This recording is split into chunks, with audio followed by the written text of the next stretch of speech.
Poppins. Thank you so much for joining me this evening, and welcome to Chapter 12 of Mary Poppins. I want to thank you all so much for joining me over the last 6 weeks. This has been such a fun adventure with all of you. So, without any further ado, let us get started with Chapter 12 of Mary Poppins. This chapter is called West Wind. It was the first day of spring. Jane and Michael knew this at once because they heard Mr. Banks singing in his bath, and there was only one day in the year when he did that. They always remembered that particular morning. For one thing, it was the first time they were allowed to come downstairs for breakfast, and for another, Mr. Banks lost his black bag. So that day began with 2 extraordinary happenings. "Where is my bag?" shouted Mr. Banks, turning round and round in the hall like a dog chasing its tail. And everybody else began running round and round too, Ellen and Mrs. Brill and the children. Even Roberts and I made a special effort and turned around twice. At last, Mr. Banks discovered the bag himself in his study, and he rushed into the hall with it, holding it aloft. "Now," he said, as though he were delivering a sermon, "my bag is always kept in one place, here, on the umbrella stand. Who put it in the study?" he roared. "You did, my dear, when you took the income tax papers out of it last night," said Mrs. Banks. Mr. Banks gave her such a hurt look that she wished she had been less tactless and had said she had put it there herself. "Humph, humph," he said, blowing his nose very hard and taking his overcoat from its peg. He walked with it to the front door. "Hullo," he said more cheerfully, "the parrot tulips are in bud." He went into the garden and sniffed the air. Winds in the west, I think." He looked down toward Admiral Boom's house, where the telescope weather clock hung. "I thought so," he said. "Westerly weather, bright and balmy. I don't think I'll take an overcoat." And with that, he picked up his bag and his bowler hat and hurried away to the city. "Did you hear what he said?" Michael grabbed Jane's arm. She nodded. "The wind's in the west," she said slowly. Neither of them said any more, but there was a thought in each of their minds that they wished was not there. They forgot it soon, however, for everything seemed to be as it always was, and the spring sunlight lit up the house so beautifully that nobody remembered it needed a coat of paint and new wallpapers. On the contrary, they all found themselves thinking that it was the best house in Cherry Tree Lane. But trouble began after luncheon. Jane had gone down to dig in the garden with Roberts and I. She had just sown a row of radish seeds when she heard a great commotion in the nursery and the sound of hurrying footsteps on the stairs. Presently Michael appeared, very red in the face and panting loudly. "Look, Jane, look!" he cried and held out his hand. Within it lay Mary Poppins' compass, the disc frantically swinging round the arrow as it trembled in Michael's shaking hand. "The compass?" said Jane, looking at him questioningly. Michael suddenly burst into tears. "She gave it to me," he wept. "She said I could have it all for myself now. Oh, there must be something wrong. She's never given me anything before." "Perhaps she was only being nice," said Jane to soothe him, but in her heart she felt as troubled and disturbed as Michael was. She knew very well that Mary Poppins never wasted time being nice. And yet, strange to say, during that afternoon, Mary Poppins never said a cross word. Indeed, she hardly said a word at all. She seemed to be thinking very deeply, and when they asked questions, she answered them in a far-away voice. At last, Michael could bear it no longer. "Oh, do be cross, Mary Poppins.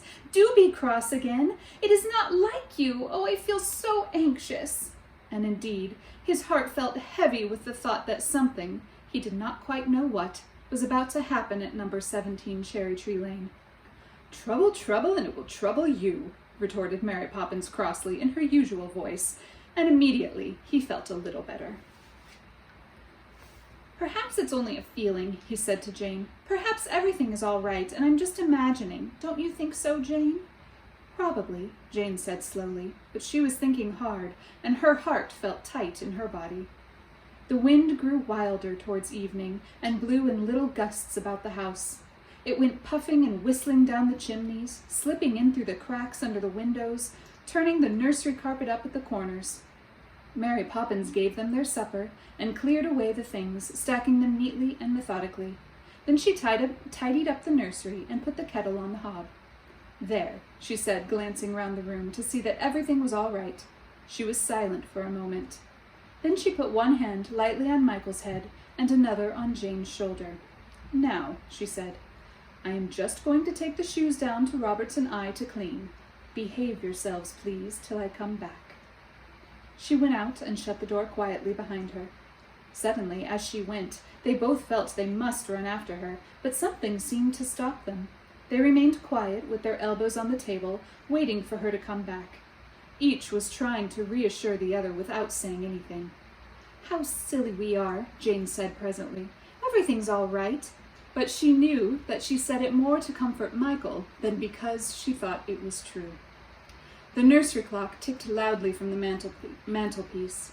The fire flickered and crackled and slowly died down. They still sat there at the table, waiting.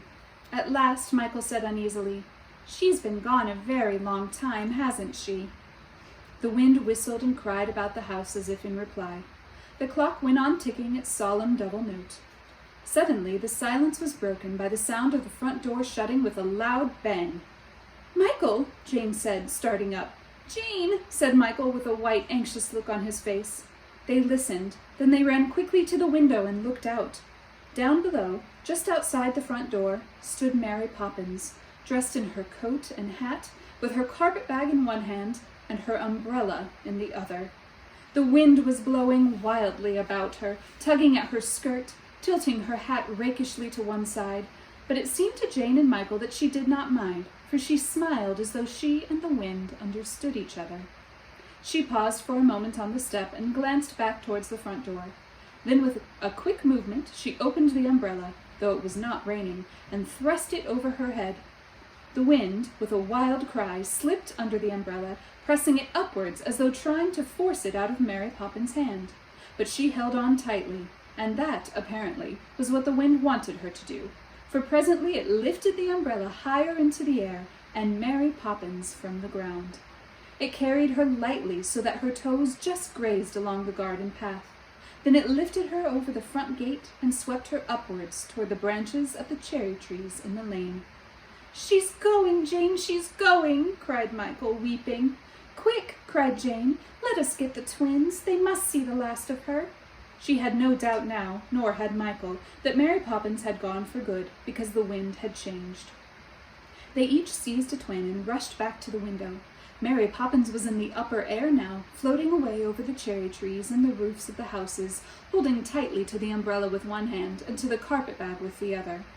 The twins began to cry quietly. With their free hands, Jane and Michael opened the window and made one last effort to stay Mary Poppins' flight. "Mary Poppins!" they cried. "Mary Poppins, come back!" But she either did not hear or deliberately took no notice, for she went sailing on, up into the cloudy, whistling air, till at last she was wafted away over the hill, and the children could see nothing but the trees, bending and moaning under the wild west wind. "She did what she said she would, anyway. She stayed until the wind changed," said Jane, sighing, and turning sadly from the window. She took John to his cot and put him into it. Michael said nothing, but as he brought Barbara back and tucked her into bed, he was sniffing uncomfortably. "I wonder," said Jane, "if we'll ever see her again." Suddenly they heard voices on the stairs. "Children! Children!" cried Mrs. Banks.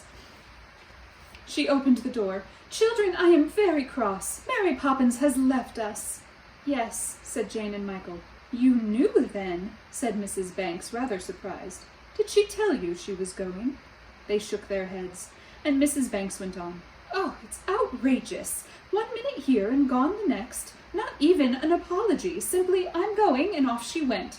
Anything more preposterous, more thoughtless, more discourteous. What is it, Michael?" She broke off crossly, for Michael was grasping her skirt in his hands and was shaking her. "What is it, child?" Did she say she'd come back? He cried, nearly knocking his mother over. Tell me, did she?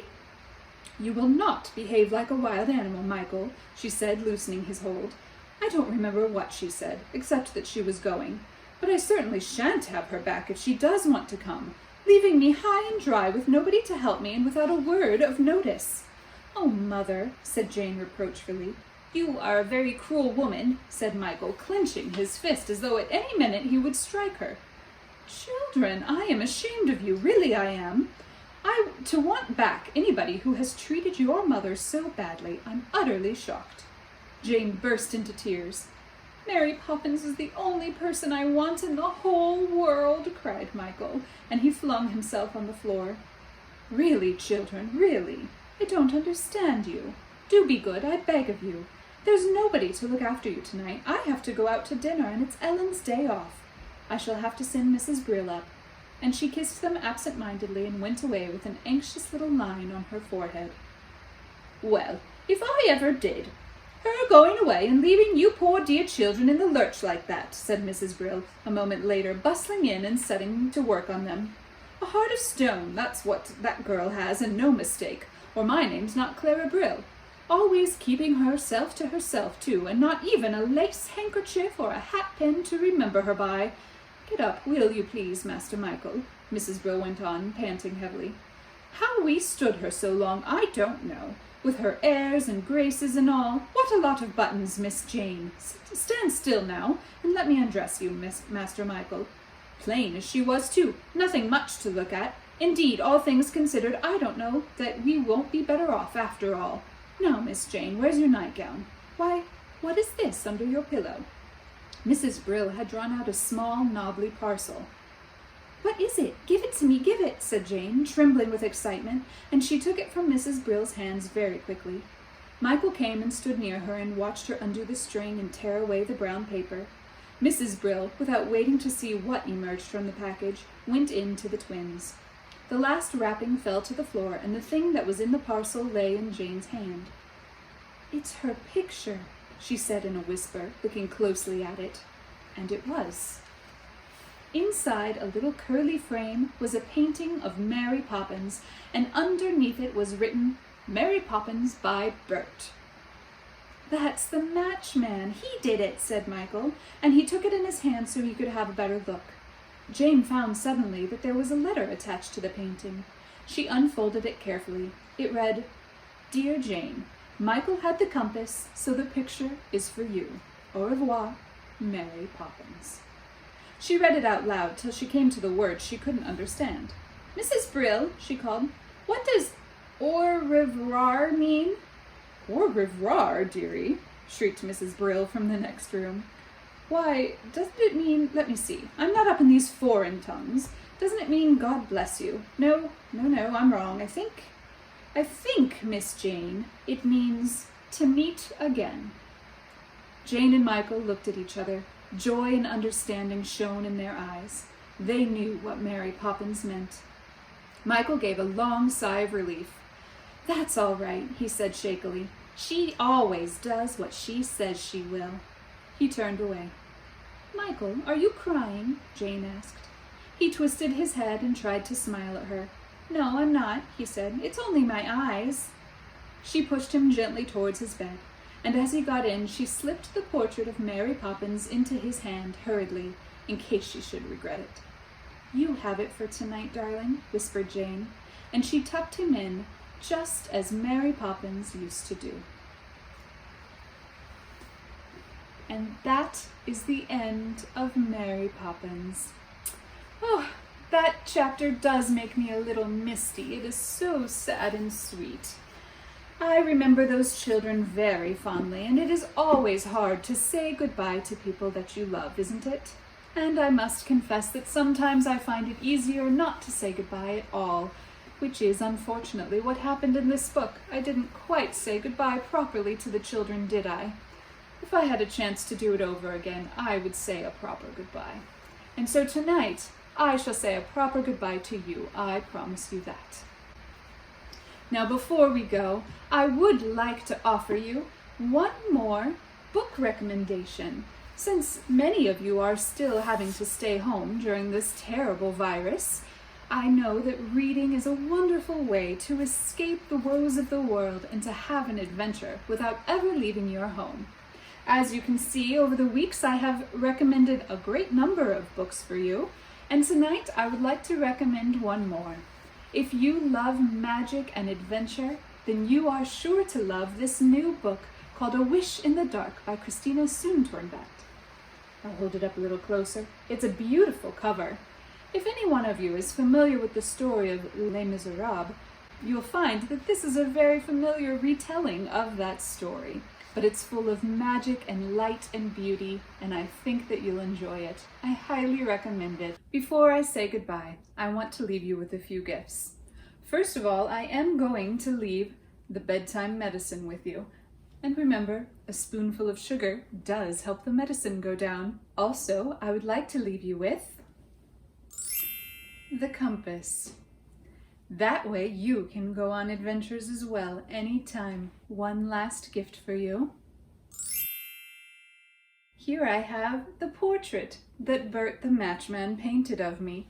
It's even signed. I'll leave that for you as well. I am going to take with me the many books that I recommended to you over the weeks because I would like to do some more reading as well.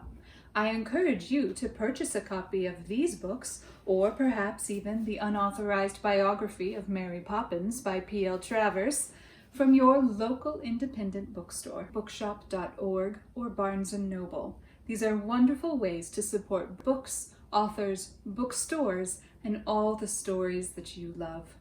Come along, books, into the bag.